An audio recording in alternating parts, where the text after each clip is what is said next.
Hello and welcome to Jim Johnston Reviews the World, where it's my channel, so I'll do whatever the heck I want. Today, we have another wonderful episode of Cook It and Eat It for you. And we're going to do something a little bit outside of the box today. Hey. Oh, but we're going to do something here that we've never done before. We're going to make something from a box. This is Reese's dessert bar mix. Delicious, no-bake recipe, because I'm not a baker, I'm a cook, and it has the pan inside and all ready for it. So, being that this is Cook It and Eat It, your wonderful host chef, Jim, is going to, of course, have to tinker with things a little bit, but for the most part, we're going to make this delicious, easy, no-bake Reese's bars from the box. This is a special occasion, making this in honor of my birthday. So let's bust the box open and get started.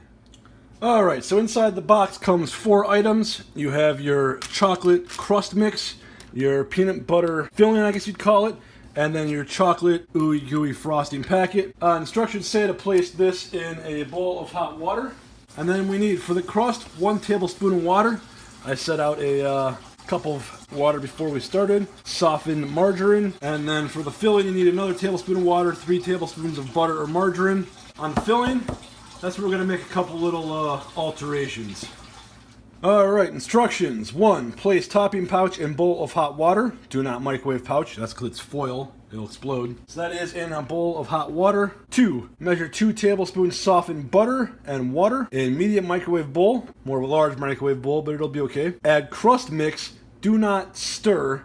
Microwave uncovered 45 seconds. Stir with fork, which we have here, and then put in the pan. Alright, let's get some butter. 1 tablespoon.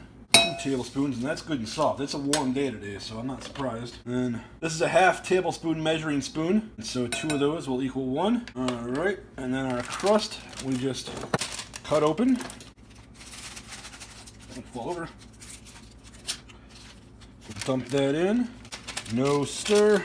And microwave 40 seconds. Excuse me, 45 seconds. Alright, we have our crust mix well moistened with our fork. I'm going to go ahead at this point, though, and switch over to a spatula. Whew, bottom of that bowl's still hot. Dump that in. Alright, here's our chocolate crust. Perfectly laid in. So I'm actually going to, it doesn't say on the instructions, but I'm going to actually go ahead and stash this in the fridge while I get the filling made up, just so that crust can start to set up a little bit. And then we're just going to go back to the same bowl. Why not? A little bit extra chocolate bits ain't going to hurt nobody. What we're going to do with this is actually, it calls for 3 tablespoons of butter. We're going to put in 1 1/2 of butter, and then, well, let's get the mix in. We're going to augment this recipe just a little bit, but it'll come out fine, I know, because I've already done it before. That's how I know I'm a cook and not a baker, so I like to tinker around with everything I make, and baking is a science, whereas cooking is an art. Alright, so the big thing here is going to be augmentation to the filling. So we are cutting down the butter from 3 tablespoons down to 1 1/2. And then we are going to use a imitation flavoring, so there's no alcohol in here. Imitation vanilla flavor, we're going to use a 1/2 tablespoon of that, 1/2 tablespoon of our water, as the instructions showed. We're going to put about 3 tablespoons of peanut butter in here. This happens to be honey roast peanut butter. Honey roast peanut butter is my favorite. And yes, I know I shouldn't be knocking metal on glass. So that's it. That's all we need for this recipe. So one of the things this flavor augmentation does, besides adding more peanut butter goodness to the whole thing, is it helps ensure, because of that extra peanut butter, we're going to have a softer, slightly more chewy bar, and it's also going to have a longer shelf life. Let's get this stirred up. So we got our peanut butter filling with our augmentations all mixed up, and I'm actually going to let that hydrate for about 3 or 4 minutes before I pour it over the crust. Alright, we have our slightly cooled crust back out. So plop that out on there.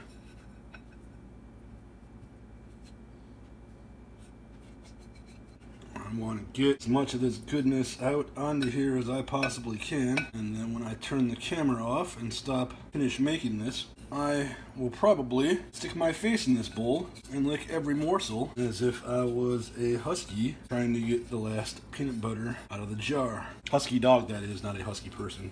For anyone that doesn't know, I'm making this in honor of my birthday, that is this week. I am making it because peanut butter is my favorite thing, my favorite sweet, basically my favorite thing, period. And Reese's, of course, would be my favorite variety, although I very rarely buy the Reese's peanut butter in the jar. But anyway, I do love Reese's. Anyone out there wants to send me a Reese's peanut butter t-shirt, it's one of the few types of t-shirts that I don't have. I wear a large in standard American or baggy fits, and a extra large if it's an athletic fit, or a 3/4 length sleeve like 70s style baseball jersey. So I'm kind of right between two sizes. There's ways to find my address, and if somebody sent me a Reese's shirt, it sure would make me happy. That's kind of collect weird off the line oddball t-shirts. I have some for Ferris Bueller's that aren't specifically Ferris Bueller's Day Off, and then I have a Save the Clock tower from Back to the Future, but not an actual Back to the Future t-shirt. So it's kind of like that. It's kind of meta. I think they call that meta in the videos. Okay, we got that in and relatively level. It is frosting time. Alright, there we have it. Our finished, frosted, layered Reese's no-bake dessert bar mix. I'm going to let this sit in the fridge for about 20 to 30 minutes, just like this, so that frosting can set up. And then after that, I'm going to take it out. I'm going to put a layer of saran wrap over it and put it back in the fridge overnight. So unfortunately, folks, this is one. I'm not going to eat it for another day or so, and so we don't get to have a taste testing. I assure you it's delicious.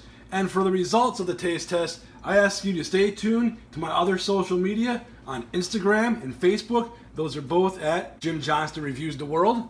Alright, that'll do it for today. I want to thank you for tuning in to another episode of Cook It and Eat It here on Jim Johnston Reviews the World. This one's a little bit basic, but it gives you some tips on how you can dress it up a little. And if you like my stuff, go ahead and subscribe to my channel, comment below, and share this with your friends and family to help me keep growing the channel. I'll do it for this time on this special edition of Cook It and Eat It. We'll see you soon.